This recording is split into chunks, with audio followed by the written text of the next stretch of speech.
शौचालय की बात करें तो अभी भी बच्चों को अगर बोतल लेकर बाहर जाना पड़ रहा है तो इससे ज़्यादा विडंबना नहीं हो सकती। 21वीं सदी, डिजिटल इंडिया, सारी चीज़ें हम कह रहे हैं और वहाँ ये स्थिति है, शौचालय नहीं है, पानी नहीं आता बाथरूम में।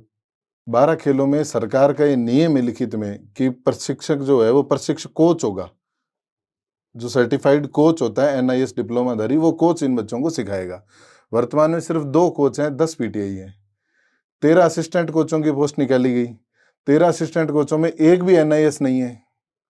सारे पीटीआई है, सारे PTI है, एक भी NIS नहीं है। हर स्टेट का ये रूल था, चाहे हरियाणा हो, मध्य प्रदेश, पंजाब, गुजरात, सभी स्टेट का रूल था। स्टेट स्पोर्ट्स कोटे की जो नौकरी है उसमें उसी स्टेट का डोमिसाइल कंपलसरी है, सिवाय राजस्थान को छोड़ के। काफी संघर्ष किया, पूरे प्रदेश में हमने विरोध प्रदर्शन करवाया, विधानसभा में काफी मुद्दा उठा इसका। प्रेजेंट स्पीकर साहब ने काफी समर्थन किया खिलाड़ियों का। उन्होंने इस बात को बिल्कुल कहा कि स्टेट स्पेसिफिक योजना स्टेट के लिए होती है। रांका जी को ट्वीट में उन्होंने कहा था कि मैं कुलदीप रांका जी को कि मैं तो इस्तीफा दे देता हूं, आप ही मेरा विभाग संभाल लो। एक मिनिस्टर को जब ये बोलना पड़ जाए, इसका मतलब CMO का कितना ज्यादा दखल है वहां पे। अब देखिए, बीकानेर में थोड़े समय पहले एक वाक्य हुआ था, डूंगर कॉलेज के अंदर स्पोर्ट्स ग्राउंड का उद्घाटन था। वहां बास्केटबॉल का बोर्ड टूटा और रिंग टूटी हुई थी, आधी से ज्यादा नेट गायब थी। उसके अंदर हमारे बीकानेर के 2 मंत्रियों ने बॉल मार के उद्घाटन कर दिया। फिर वहीं साथ में वॉलीबॉल ग्राउंड था, उसका उद्घाटन करना था। वॉलीबॉल नहीं थी तो बास्केटबॉल से ही वॉलीबॉल के खेल के उद्घाटन कर दिया। ये मानना पड़ेगा कि ये ट्रांसफर पोस्टिंग की जगह छोड़नी पड़ेगी, भाई भतीजावाद छोड़ना पड़ेगा। कोच मतलब काबिल कोच, उसी को लगाना, तभी रिजल्ट आएगा। इन सब के बाद में मेरा भाई है मैं लगा दूं, मेरा भतीजा है मैं लगा दूं, तो फिर तो रिजल्ट जो है वो स्थिति रहेगी। आज हमारे साथ चर्चा के लिए जो शख्सियत मौजूद है, उनका राजस्थान खेल जगत के एक्टिविज्म में बड़ा नाम है। वर्ष 2004 से 2015 तक middle school, junior senior level की प्रतिस्पर्धाओं में राजस्थान की तरफ से भाग लिया। समय के साथ निखार आया और राष्ट्रीय स्तर के गोल्ड मेडलिस्ट बने। सन 2010 से 2015 तक राजस्थान बास्केटबॉल टीम के कप्तान रहे। खेल जगत में व्यवस्थाओं के सुधार के लिए अभी शासन के साथ संघर्षशील है। 2023 में ही राजस्थान सरकार ने एक बिल पारित किया, जिसके तहत सरकारी नौकरी में खेल कोटे के तहत केवल राजस्थान के खिलाड़ी ही भाग ले सकेंगे। इस लड़ाई में भी उनका बड़ा योगदान रहा है। नाम है दानवीर सिंह भाटी। आज हम राजस्थान के खेल और राजस्थान के खिलाड़ियों को लेकर के इनसे चर्चा करेंगे। आप हमारे साथ बने रहिए। नमस्कार, मैं बृजमोहन रामावत। आप देखना शुरू कर चुके हैं टॉक विद BMR।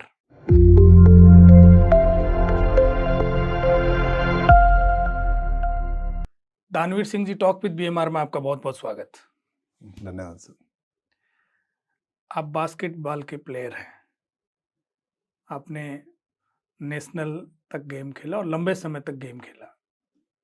तो मैं पहले तो आपके स्पोर्ट्स जीवन का परिचय जानना चाहूँगा। मैं शुरू में गांव में रहते थे। जी, गांव में के बाद मैं 5th में पढ़ाई के लिए पिताजी यहाँ जयपुर बीकानेर लेके आ गए। बीकानेर जब लाए तो घर के सामने पुलिस लाइन का ग्राउंड होता था, वहाँ बास्केटबॉल कोर्ट था, वहाँ काफ़ी लोग खेलते थे। बीकानेर आने के बाद में उस ग्राउंड पे जाना मैंने शुरू किया। धीरे धीरे खेल का काफ़ी रुझान हुआ। फिर लगातार अभ्यास किया, कोचों के अंडर प्रैक्टिस करी। नरेंद्र सिंह जी राठौड़ हमारे यहाँ कोच थे, उनके अंडर प्रैक्टिस करी। फिर उसके बाद हम स्टेट खेलने गए। स्टेट के बाद नेशनल्स में सिलेक्शन होता रहा, कंटिन्यू खेलता रहा। फिर राजस्थान बेस्ट प्लेयर का अवार्ड भी मिला अंडर 19 में। उसके बाद मैं जयपुर चला गया हायर स्टडीज़ के लिए, राजस्थान यूनिवर्सिटी में। फिर मैं राजस्थान यूनिवर्सिटी से खेलता था, पैरेलल सीनियर राजस्थान टीम से भी खेलता था। काफ़ी साल वहीं इसी खेल को आगे बढ़ाते बढ़ाते इसी में रंज बन गए। फिर आप गेम खेलते खेलते स्पोर्ट एक्टिविज्म में आ गए। हाँ, आपका इस क्षेत्र में खूब लंबा नाम है और आपने खूब लंबा काम किया है। तो आपको क्या लगता है कि राजस्थान में स्पोर्ट्स को लेकर के अपनी सरकार या नेता या अफसर कितने जागरूक है, या इस दिशा में क्या काम कर रहे हैं? मैं उस पर थोड़ा सा जानना चाहूँगा। जब मैं खेल रहा था तो बहुत सारी समस्याएं हमको देखने को मिलती थी, जो आज भी बहुत सारी समस्याएं अभी भी है सब। जी, जैसे कि राजस्थान के अंदर वर्तमान परिप्रेक्ष्य में भी बात करें तो खेल के मैदान इंफ्रास्ट्रक्चर की भारी कमी है। खेल के कोचों की बात करें, आज 50 जिले हो गए, 41 खेल परिषद में रजिस्टर्ड है। कम से कम भी हमें अगर कोचों की 2000 कोच हमारे हो, जब एक जिले में एक कोच आए। वर्तमान में सिर्फ 76 कोच है राजस्थान में, सभी खेलों के मिला के, और इंफ्रास्ट्रक्चर जीरो है पूरे राजस्थान में। पैरेलल बात करें, जैसे राजस्थान का इकलौता रेजिडेंशियल स्पोर्ट्स स्कूल है बीकानेर के अंदर, उसकी बुरी हालत है। हालत है कि वर्तमान के मंत्री जी ने या उनके पूर्व वालों ने सिर्फ इसको ट्रांसफर पोस्टिंग की जगह बना रखा है, खेल से लेना देना नहीं है। ये एक ऐसा सेंटर था जिससे राजस्थान के ही नहीं, मतलब हिंदुस्तान में हर साल अंतर्राष्ट्रीय स्तर पर अगर हम गए तो कम से कम 10 से 15 बच्चे जाने चाहिए थे, जिसमें ये स्थिति होगी रहेगी कि वहाँ एक बच्चा दशकों से कभी अंतर्राष्ट्रीय नहीं गया। जी। आपने एक बात कही कि राजस्थान में अभी 76 कोच हैं, होने चाहिए 2000। एक जिले में यदि एक कोच हो तो 2000 कैसे होने चाहिए? थोड़ी-सी मैं ये कैलकुलेशन समझ नहीं खेल पा रहा। परिषद में 41 खेल रजिस्टर्ड हैं वर्तमान में सब, जी, और 50 जिले हैं। 50 जिले, 41 खेल, अगर एक खेल का एक कोच एक जिले पे लगाया जाए तो लगभग 2000 कोच से ऊपर जाता है रेशो। अच्छा, एक गेम के लिए पूरे डिस्ट्रिक्ट में यदि एक हो, एक कोच हो, तो भी 2000 जाते जैसे हैं। फॉर एग्जांपल बास्केटबॉल की मान लो, जी। बीकानेर में एक बास्केटबॉल का कोच होता है तो 50 कोच हो गए। वैसे 41 खेल हैं जो रजिस्टर्ड हैं खेल परिषद में। तो करीब ये 200 के आसपास संख्या हाँ, बैठती एक है। कोच भी देखा जाए तो रेशो में बहुत कम है। हम जिस खेल हाँ, की हाँ। कल्पना, जिस जगह हम प्रदेश को, देश को ले जाना चाहते हैं, तो एक बीकानेर की पॉपुलेशन एक जिले में देखो तो 15 लाख लोग, 15 लाख लोगों पर क्या एक कोच बहुत थोड़ी है। और अभी है कितने वर्तमान में? पूरे राजस्थान में सारे खेलों के मिला के सिर्फ 76 केवल 76 है। केवल 76। गहलोत साहब बातें बड़ी बड़ी करते हैं, खेल में कुछ नहीं है। नहीं, इसमें तो केवल गहलोत साहब का दोष नहीं है ना, पीछे वाली सरकारों को भी तो दोष है। दोनों का कह सकते हैं। तो अभी जिस स्पोर्ट्स स्कूल की आप बात कर रहे थे बीकानेर में, वो राजस्थान में एकमात्र रेजिडेंशियल स्कूल है? जी साहब, 82 में बीकानेर राज परिवार ने फ्री में स्कूल सरकार को दी थी। सरकार ने की मंशा थी कि राजस्थान में खेलों के लिए एक अच्छे सेंटर की आवश्यकता है। बीकानेर राज परिवार ने फ्री में स्कूल को सरकार को दिया। जब 1982 में स्कूल चालू हुआ, जब इसमें बहुत बड़े बड़े क्लॉज डाले गए थे कि यहाँ ऐसे खिलाड़ी तैयार होंगे और होंगे, आज भी साधु स्पोर्ट्स स्कूल की अगर आप विवरणिका जो होती है, जो प्रवेश के समय दी जाती है, उसको उठाएंगे, उसमें लिखा है इसका खोलने का मकसद था प्रदेश के खिलाड़ियों को राष्ट्रीय और अंतर्राष्ट्रीय स्तर पर खेल में उपलब्धि अर्जित कराना। आज हम देखें अंतर्राष्ट्रीय स्तर दशक हो गए कभी आए नहीं। कारण उसमें साधु स्पोर्ट्स स्कूल के बच्चों की डाइट, खेल परिषद में 300 रुपए की डाइट मिलती है एक हॉस्टल में पर डे पर बच्चा। जी। वहीं ये एजुकेशन डिपार्टमेंट के अंडर में आता है, इसमें 100 रुपए की डाइट है, वो भी 2007 से। 2007 से 2023 में महंगाई का स्तर काफी बढ़ गया है। बच्चों की डाइट मात्र 100 रुपए। आपको जान के ताज्जुब होगा, 1982 से लेके आज तक साधु स्पोर्ट्स स्कूल जो रेजिडेंशियल स्पोर्ट्स स्कूल है, इसमें कुक की पोस्ट नहीं है। सहायक कर्मचारियों के द्वारा खाना बनाया जाता है, लिखित में हमने वहां से लिखवा के तक लिया हुआ है। कुक की पोस्ट ही नहीं है, एजुकेशन डिपार्टमेंट कहता है रेजिडेंशियल स्कूल चला रहे हो, कुक की पोस्ट नहीं है, मजाक कर रहे हो। अच्छा। आप बात करते हो कि हम प्रदेश के खिलाड़ियों को अंतर्राष्ट्रीय स्तर पे ले जाएंगे, ओलंपिक में ले जाएंगे, रोटी चपड़ासी बना रहे हैं। वो भी उसमें कोई पारंगत नहीं है, कोई हलवाई नहीं है प्रॉपर। शौचालय की बात करें तो अभी भी बच्चों को अगर बोतल लेकर बाहर जाना पड़ रहा है तो इससे तो विडंबना नहीं हो सकती। 21वीं सदी, डिजिटल इंडिया, सारी चीजें हम कह रहे हैं, वहाँ ये स्थिति है, शौचालय नहीं है, पानी नहीं आता बाथरूम में। सब एक भी हॉस्टल में वाटर कूलर नहीं है, आरओ तो बहुत दूर की बात है। मतलब स्कूल का बच्चा जिसको हम खिलाड़ी बनाना चाहते हैं, आरओ बहुत दूर की बात है, वाटर कूलर नहीं है। 12 स्पोर्ट्स के मैदान में एक भी मैदान पर पानी पीने के लिए प्याऊ नहीं है, नॉर्मल मटकी वाला प्याऊ नहीं है। कहाँ है हम और कहाँ हमारे नेता हैं, वो यही दिख रहे हैं सब। 2007 में 100 रुपए डाइट थी और 2023 में 100 रुपए ही डाइट है अभी। बिल्कुल सर, 2007 में 100 रुपए डाइट करी थी सरकार ने बढ़ा के, उसको 23 तक यथावत है।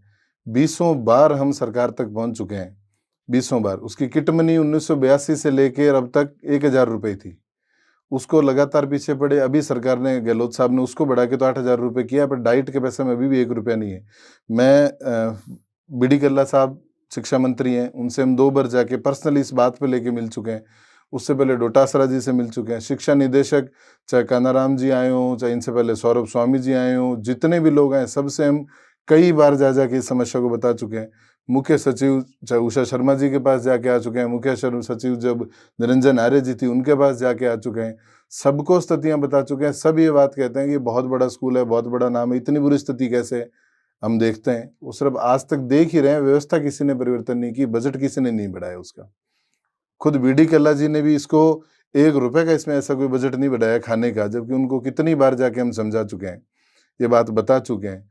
और हाँ, पोस्टिंग ट्रांसफर अपने चहेतों का करने के चक्कर में यहाँ सारे कोचों के पद ही खत्म करने की स्थिति जैसी कर दी है। कैसे, इसको पूरा समझाओ।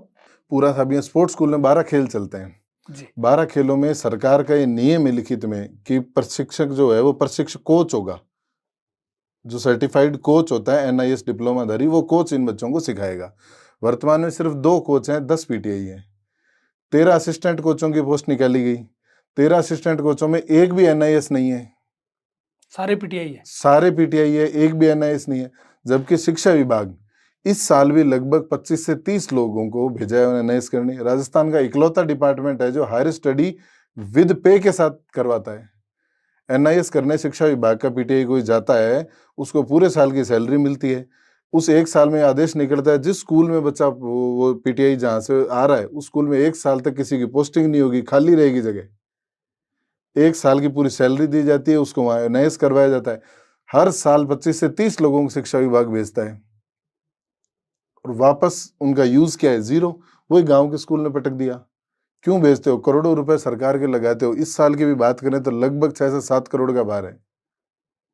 सरकार ने जिन एजुकेशन डिपार्टमेंट को लोगों को NIS करने भेजा है, उनका यूज क्या है? यूज स्पोर्ट्स स्कूल जैसे सेंटर पे आप उनका यूज ही नहीं कर रहे।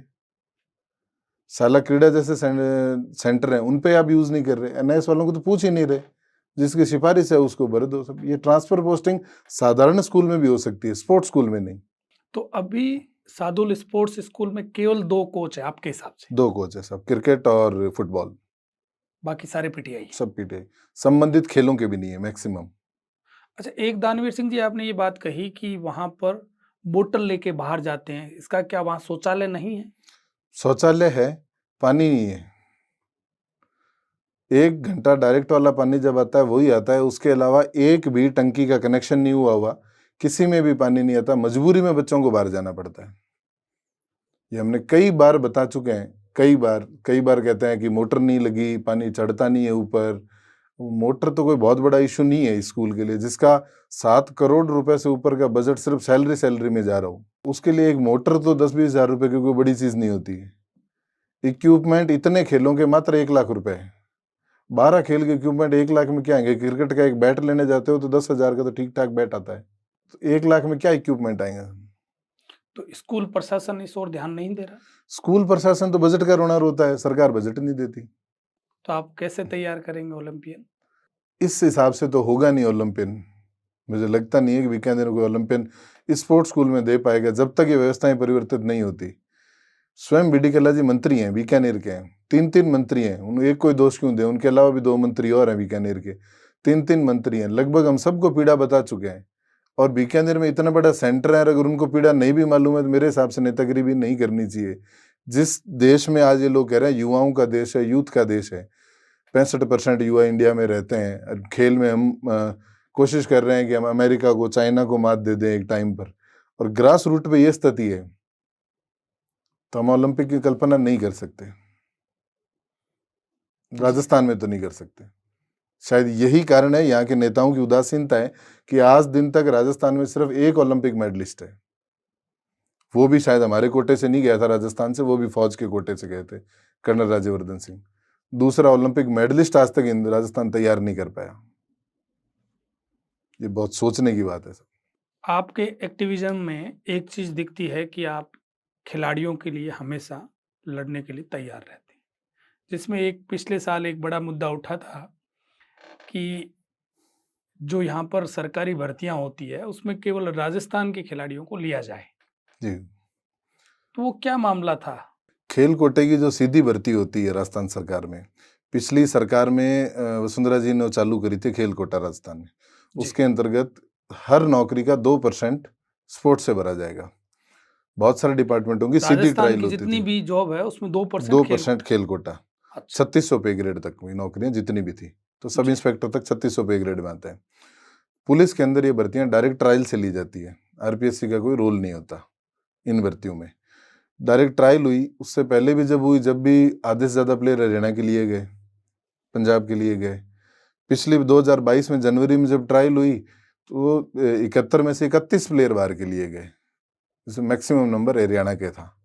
तो इतनी बड़ी संख्या में जब लेना और हमारे खिलाड़ियों को नकारना, और दूसरी उसमें ज़्यादातर कोच आए वो बाहर के थे, राजस्थान से बाहर के कोच थे। तो फिर हमने जाकर सरकार के लोगों तक, मंत्रियों तक ये बात कही, मुख्यमंत्री तक पहुंचाई। मैं साहब, आपकी नज़र में राजस्थान का खिलाड़ी योग्य नहीं है, इसलिए आप बाहर का ले रहे हो।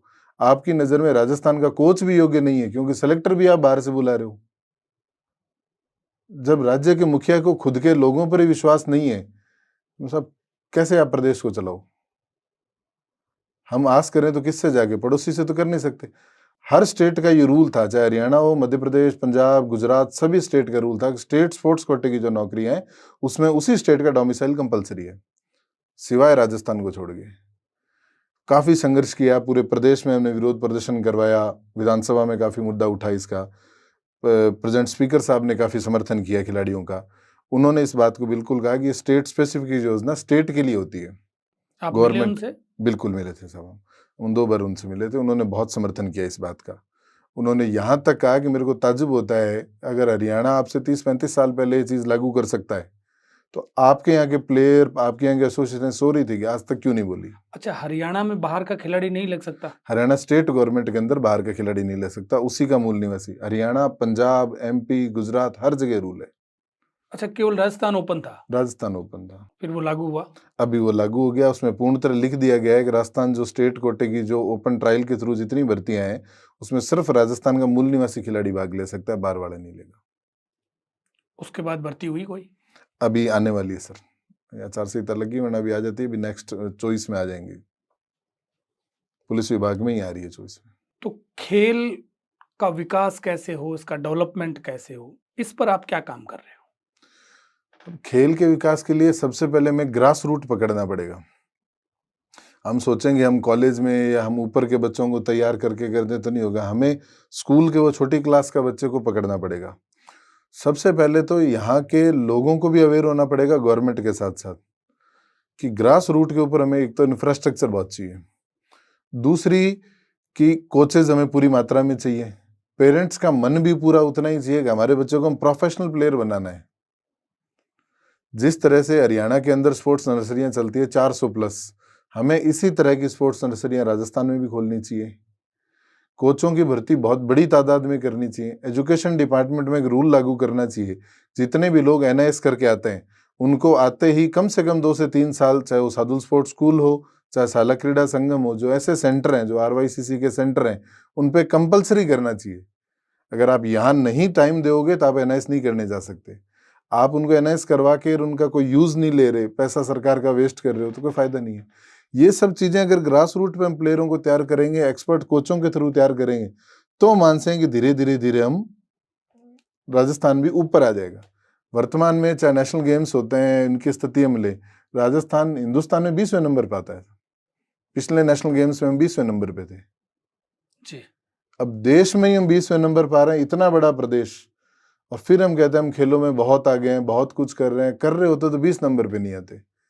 हिंदुस्तान में अगर और चीज़ों में राजस्थान को चाहे क्षेत्रफल में, चाहे जनसंख्या में देखेंगे तो हम 20 नंबर पे नहीं आते, हम बहुत ऊपर आते हैं। इवन क्राइम व्राइम और चीज़ों में भी देखोगे तो बहुत ऊपर आते हैं। खेल में हम 20वें नंबर पाते हैं। तो हरियाणा और राजस्थान का यदि हम कंपैरिजन करें, वहां से तो हर साल ओलंपियन निकलता है। वहाँ हर साल ओलंपियन भी निकलता है, हर ओलंपिक में मेडलिस्ट भी होता है, एशियाड के मेडलिस्ट भी वहीं के होते हैं। ओलंपिक का 40% प्लेयर्स अकेला हरियाणा देता है। हमारे पिछले ओलंपिक की बात करें तो हमने 4 प्लेयर दिए हैं, आज तक एक ही मेडलिस्ट है। उनकी पॉलिसी बहुत अलग है, हमारी पॉलिसी बहुत अलग है। वहाँ स्पोर्ट्स को लेकर गवर्नमेंट बहुत अवेयर है, यहाँ जस्ट उल्टा है, यहाँ बातों में अवेयर है, काम में अवेयर नहीं है। अब देखिए, बीकानेर में थोड़े समय पहले एक वाकया हुआ था, डूंगर कॉलेज के अंदर स्पोर्ट्स ग्राउंड का उद्घाटन था जी। सरकार के मंत्री फीता काटने गए थे, वहां बास्केटबॉल का बोर्ड टूटा, रिंग टूटी हुई थी पूरी तरह से, आधी से ज्यादा नेट गायब थी। उद्घाटन वाले दिन ही स्थिति थी। उसके अंदर हमारे बीकानेर के 2 मंत्रियों ने बॉल मार के उद्घाटन कर दिया, दिग्गज राजस्थान के, उन्होंने टूटे हुए पर बॉल मार के उद्घाटन कर दिया। फिर वहीं साथ में वॉलीबॉल ग्राउंड था, उसका उद्घाटन करना था, वॉलीबॉल नहीं थी तो बास्केटबॉल से ही वॉलीबॉल के खेल के उद्घाटन कर दिया। अच्छा। अब आप कल्पना कीजिए, मैंने विरोध किया था उसका, दोनों मंत्रियों का मैंने विरोध किया था। आप ये कल्पना कीजिए कि जिस स्टेट के मिनिस्टर्स को वॉलीबॉल और बास्केटबॉल में नहीं पता, जिनको टूटी हुई रिंग देख के एक बार मंत्री होते हुए ये नहीं आया कि इसको सही क्यों नहीं कर रहे, उनसे विकास की कल्पना कितनी कर सकता है खिलाड़ी? मेरे को तो लगता नहीं है करनी चाहिए। बीकानेर पश्चिम में इतना बड़ा आज बीडी कल्ला साहब हो गए, आज बीकानेर पूरा शहर ले लेते हैं, ग्रामीण एरिया भी ले लेते हैं, पूरे में स्पोर्ट्स के लिए आज तक कोई अच्छा सेंटर बना हो तो बनेगा। लोग पर्सनल इंडिविजुअल एफर्ट्स जहाँ मेहनत कर रहे हैं वहां भी लोग किसी न किसी के परेशानी जरूर क्रिएट कर देते, राजनेता ये यहाँ क्यों कर रहे हो, वहाँ क्यों कर रहे हो। बाकी किसी ने अगर अच्छा सेंटर बना के दिया हो, अच्छे इक्विपमेंट्स ला के दिए हो, अच्छे कोच ला के दिए हो कि नहीं बच्चों को तैयार करो, तो एक भी आदमी बीकानेर बता दीजिए। हरियाणा की सरकार क्या कर रही है वहां पर? हरियाणा में 400 के लगभग स्पोर्ट्स नर्सरियां हैं। जो स्कूल्स होते हैं हरियाणा में, उन्होंने हर एक कैटेगराइज स्कूल कर रखे हैं।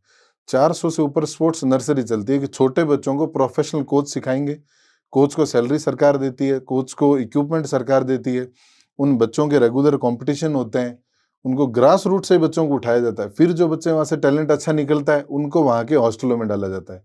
हरियाणा में बहुत सारे हॉस्टल्स हैं स्पोर्ट्स को लेके, अलग रेजिडेंशियल। रेजिडेंशियल भी।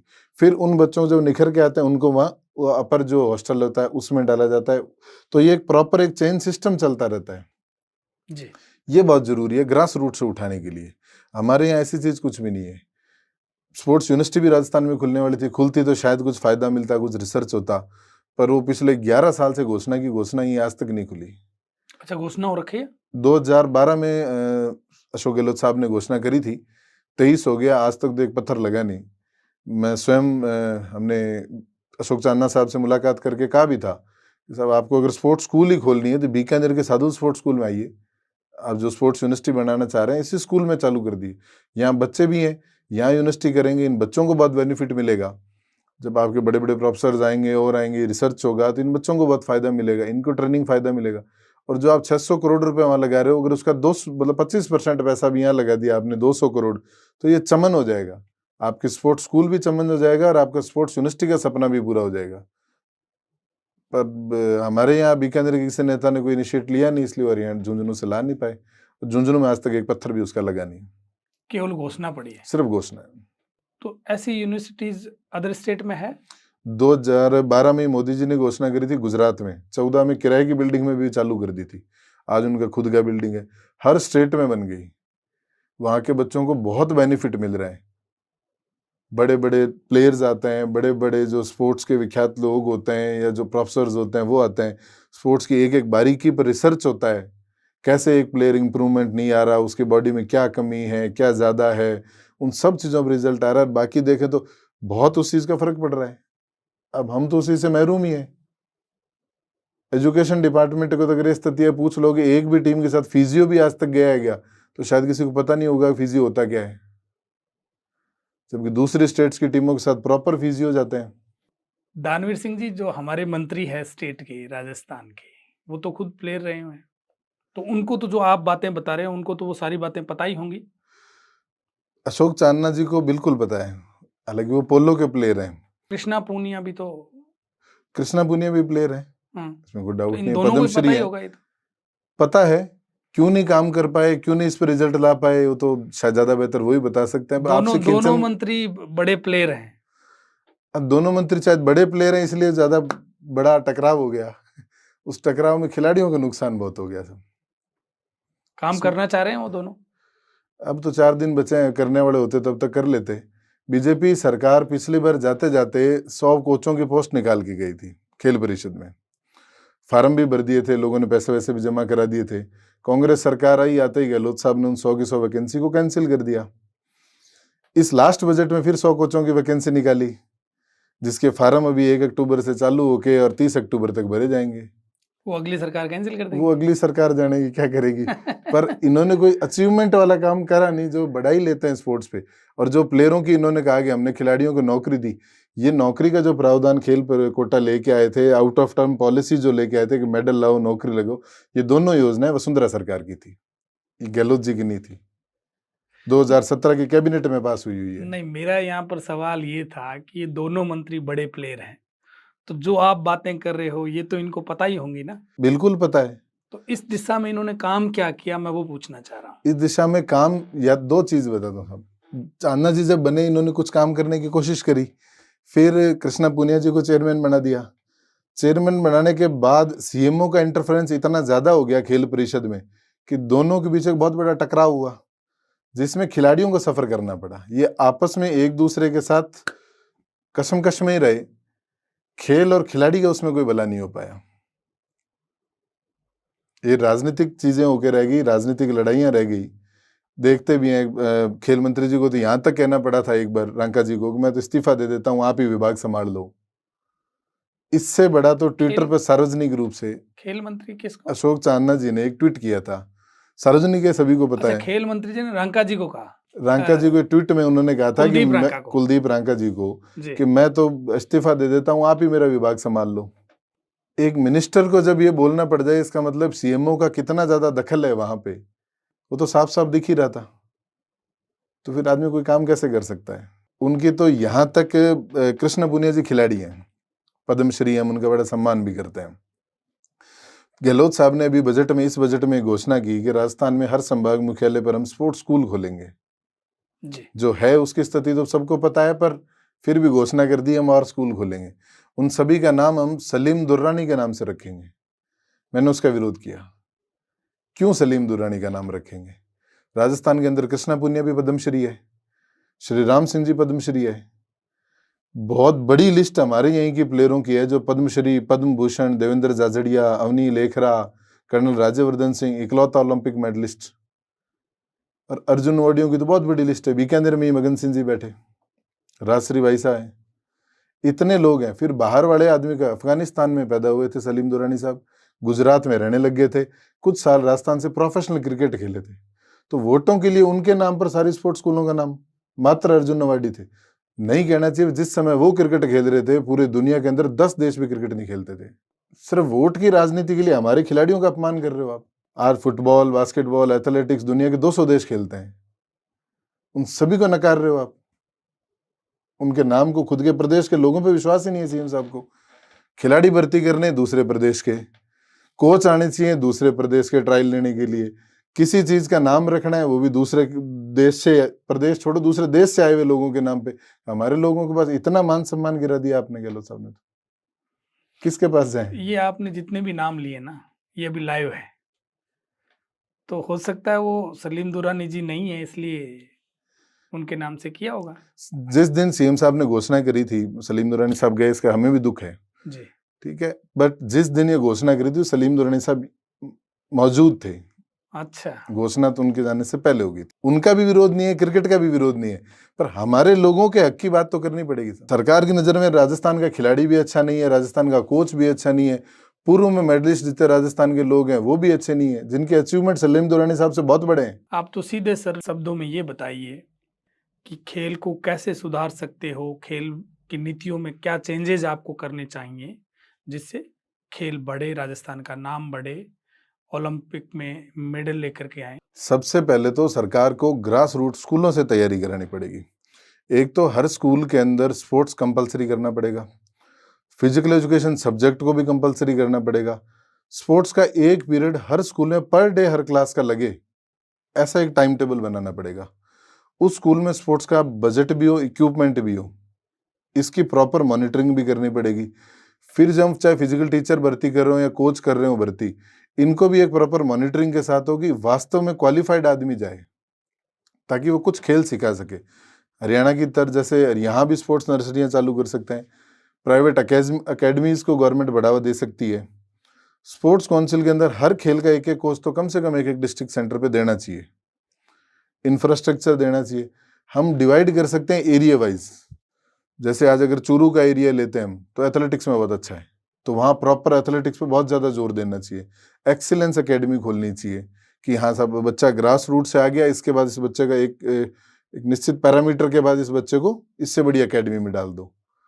ये गवर्नमेंट को एक टैलेंट सर्च के थ्रू ये सब चीज़ें करनी चाहिए कि हायर से हायर एकेडमी में डालते रहो, फिर उसको हो सकता है बाहर भी भेजना पड़े। आज हम जितने ओलंपियन और ये जो लोग जाते हैं, इससे इनकी ट्रेनिंग भी तो हम बाहर करा रहे हैं, तो क्या हम ग्रास रूट से आए हुए बच्चों को अगर पहले से बाहर भेजना शुरू करेंगे या हायर अकेडमीज में भेजेंगे तो रिजल्ट निश्चित तौर पर आएगा।